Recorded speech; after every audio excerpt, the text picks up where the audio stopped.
Money dominates our lives, and yet most people have no idea what money actually is. Strange, isn't it?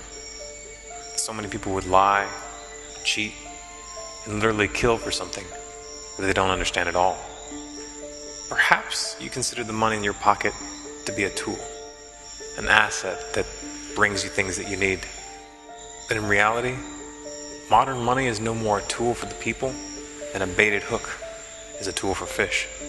The dots and digits in your bank account, those fancy dollar bills or euros in your pocket, are the mechanism of your enslavement. If money is a baited hook, then you might be wise to ask, who is the fisherman, rather than fighting with your fellow fish for your share of the hook. Some assume that it's government behind the fishing pole, but modern money isn't created by government at all. And most of it isn't even created by the corporate-owned Federal Reserve and ECB banks, which masquerade as government. The majority of money in circulation is created by banks that don't even attempt to put on a public guise.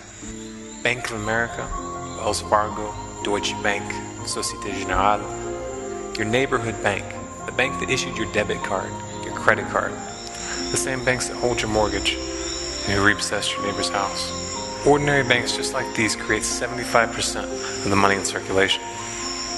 The way that banks create money out of thin air is so simple, it defies comprehension. Banks create money by loaning out money that does not exist.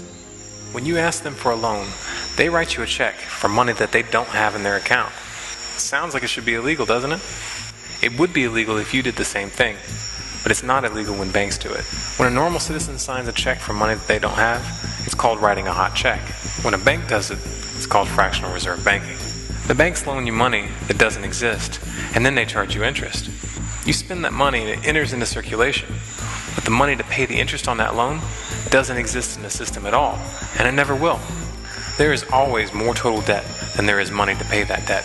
This inherently creates artificial scarcity, the scarcity that forces us to scramble desperately around the hamster wheel, struggling just to get by, the scarcity that pits us against each other, like dogs fighting over rancid bones. Debt-based money binds us with invisible chains and forces us to serve masters that we have never met.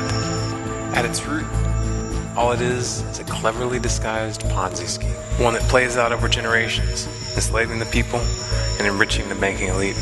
This is the modern face of feudalism, where kings and warlords have been replaced by a fascistic merger of corporate and state empire. And dungeons, spears, and catapults have been traded in for mortgages, hedge funds, and aerial drones. So far, it's been working out quite well for them. But their time is coming to an end, because their game relies on your ignorance. And for the first time in history, people are waking up. The awakening may seem small to you, but you're witnessing the first milliseconds of an explosion in the slow motion perspective of a human lifetime. But from a historical perspective, the paradigm shift that is occurring is like a bullet on its way down the barrel of a gun. The powers that be understand this. They study the crowd like a farmer studies his sheep, and that's why they're scared. This is why they're desperately looking for a way to shut down the internet, and why they're setting up the systems of brute oppression that all dying empires resort to. They would do anything to hold on to power. Absolutely anything. But it's too late. The ideological foundations of their influence are already eroded, and nothing they can do will reverse that fact. The fate of the dollar and the empire built upon it can be easily read in the pages of history. The fundamental question is this: will the people have the will and the understanding to refuse the next banker-controlled currency after this system collapses? Will they have the creativity and ingenuity to organize a medium of exchange which actually serves the people rather than enslaving them? Or will it be left to your children and your children's children to fight the battle for you?